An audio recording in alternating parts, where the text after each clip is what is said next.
What's going on, people? We are Tottenham TV here. Tottenham 0, Leicester 2 at the Tottenham Hotspur Stadium yesterday in a disastrous defeat that is now winless in our last 3 Premier League games, drawing to Palace, losing to Liverpool, now losing to Leicester. In a Leicester side, you've got to say they came. I personally believe they came to the Tottenham Hotspur Stadium yesterday and they were beatable. They were beatable, and the thing that did us over was mainly our tactics. I felt. Our tactics played a role in us being so uncreative up front. But in terms of why we lost, I don't think our tactics is why we lost. Why we lost is because of individual mistakes. That's my personal opinion. But the problem is, when you have individual mistakes, your tactics have to be able to somehow account for that. And somehow, if it does happen, you have to have a plan B. And that's where we struggled. We didn't have a plan B. But in terms of plan A might have worked if it wasn't for individual mistakes. Agreed. But the individual mistakes did happen. Yeah. And, you know, that's always there with players like Dyer and Aurier. That could always happen with those players in your starting lineup. And I feel like when you play teams in a low block, the West Broms, the Leicesters. I don't know if you put Leicester and West Brom in the same bracket, can you? But they both played the low block against us. Yeah, but a different quality start. Like Leicester are a very good team. I'm not saying they're not, but I'm saying to combat that style of play, we should go attacking. Yeah, like we did in the earlier part of the season. I'm not talking about the quality of teams here. I'm talking about the style of football. Yeah, like we had done. Look, I'm just hoping that we find a balance somehow, because at the moment the balance isn't quite right. We got away with it because we weren't making any individual mistakes. I felt we literally haven't made any individual mistakes for 7 games or 8 games between West Ham and the Palace game. All of a sudden, Palace game, we start making a few more mistakes. We got punished for it. Against Liverpool, couple of mistakes, got punished for it, and against Leicester, a few mistakes. The mistakes are really creeping in, and the way we play, if you're making these mistakes, they're costly. They're really costly the way we play. So I think Mourinho has got us find a way of having a plan B if we do give away a cheap, silly goal like we did yesterday. And I feel like at the moment we're struggling for that plan B. Yeah. Well, anyway, let's get on to the takeaways. First takeaway from the game yesterday is the defence slipping. Yeah, so in the last 2 games now, that's 4 goals conceded in the last 2 games.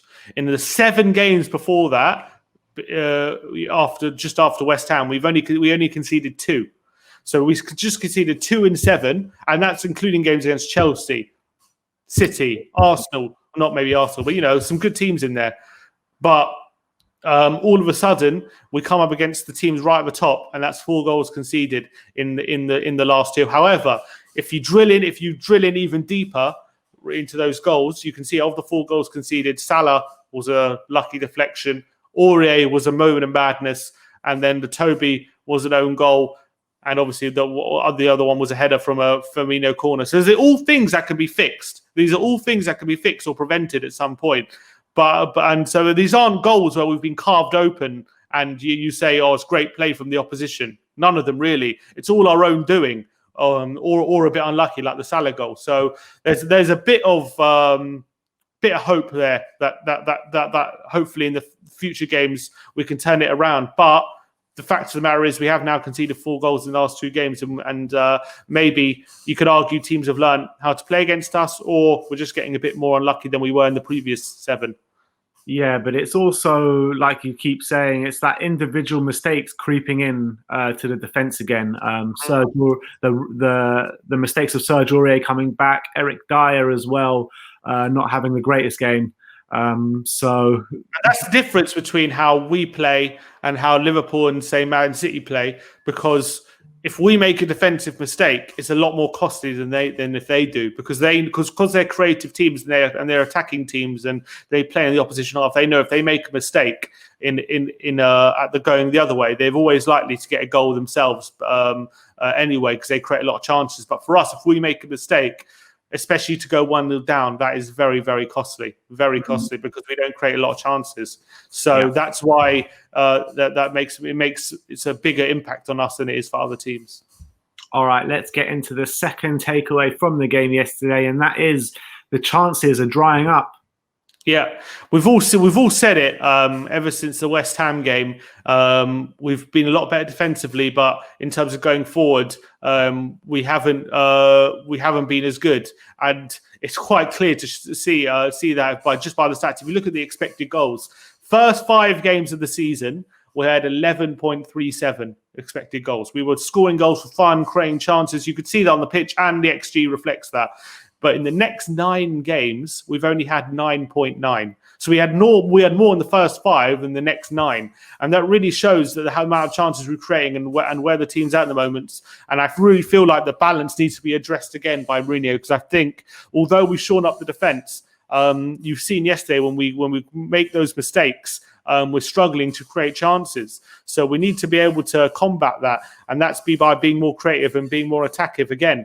And it's all well and good being defensive and grinding out wins, but you need to have another plan if you have a defensive mistake, and that's what we're struggling with at the moment. And I think that you can see from the XG that despite the good results we've been having, and I think Mourinho's done really well to get a lot of those results, we need to start creating more chances, especially against I wouldn't say lower teams, because Leicester are on a lower team, but we just need to start creating more chances in general. And, you can't create more chances in the first 5 games in the next 9. That doesn't seem right. Yeah, and, Poch was always kind of put down for not having a plan B. And now Jose Mourinho as well seems to not be having a plan B the last... What I would say is about Mourinho is he's usually a man who has a few plans. So... He's a very tactically astute. Usually, that's what he's known for. And I think a few times this season, things haven't been going right, and he has changed it up and won us the game. So I wouldn't say he never had a plan B, but I've definitely said the last 3-4 games. Yeah, last 3-4 games. Yeah, I would agree with that. There hasn't been another plan. Yeah. Number 3, we're going to go to Spurs Got Mourinhod. Yeah, so Leicester really did do what we've done to a lot of good teams this season in our home ground. We had more possession. Spurs had more passes. Spurs had more crosses. Yeah. Leicester were the team having more shots. Leicester were the team having a higher XG, and they were the team looking more dangerous. They looked more likely to get a third goal than we looked to get a second, and that shows again that you don't always need possession to look dangerous. And Leicester proved it yesterday that they were a lot better when they were sitting deep and ceding possession to us, and they looked a lot more dangerous. And I think if teams are going to do that against us, we need to be a lot better in possession. But Leicester knew that as soon as they got their goal, that was it. Really, they could shut up shop and concede possession to us, and it worked for them. It was a bit similar to our game against Arsenal, just on the other flip side, where we were playing the Arsenal role and Leicester were playing the Tottenham role. Yeah, but the difference between the Arsenal and the Leicester game for me, for the performances anyway, is that we got our goal through quality. We gave them their goal, and that's what's the most frustrating thing. Both goals, yeah. Let's move on to number 4, and now we're going to talk about the deserved Ndidi.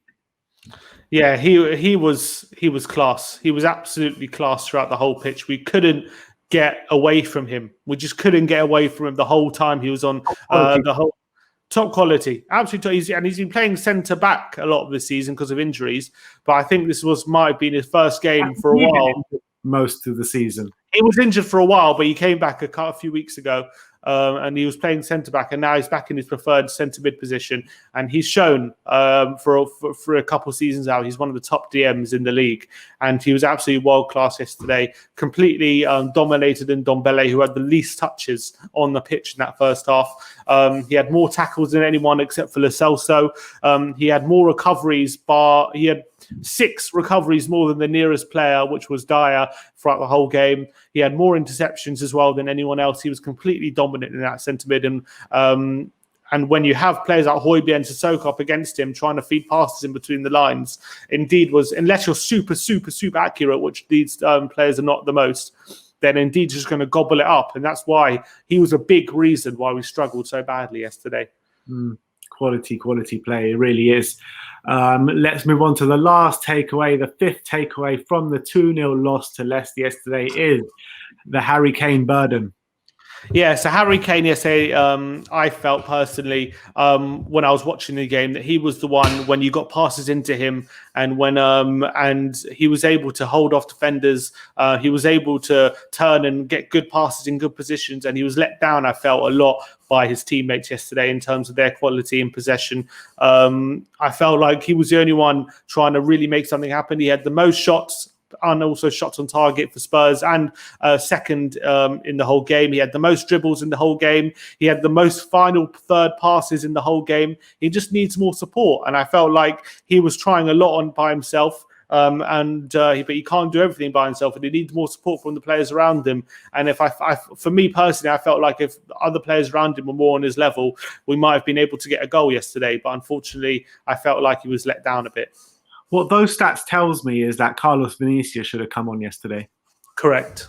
I agree as well. I felt like he definitely should have come on because we didn't have, apart from Kane, a physical threat in the box, and especially when that's the biggest way to combat a low block is getting balls in the box, bypassing the midfield, and being a physical threat in the area and trying to get something on the end of a cross.